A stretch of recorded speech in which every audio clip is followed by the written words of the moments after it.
WhatsApp guys, আসসালামু আলাইকুম। যে যেখান থেকে দেখছেন আলী ব্লগ, কাছে এবং দূরে, দেশ এবং প্রবাসে সবাইকে অবশ্যই আমার ফেসবুক পেজ এবং ইউটিউব চ্যানেলে স্বাগতম।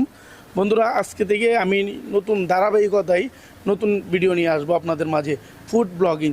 এবং প্রতিটা ফুড ব্লগিং থাকবে এবং চট্টগ্রামে কোন জায়গায় কী মানে কি সর্বনিম্ন রেটে পাওয়া যায় অবশ্যই আপনাদেরকে আমি দেখাবো।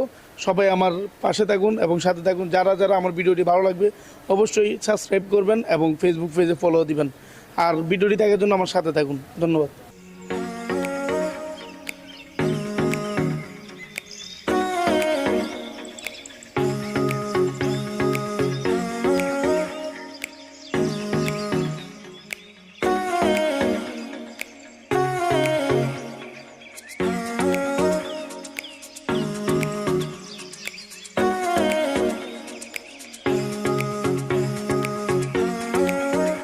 হ্যাঁ গাইস, আমরা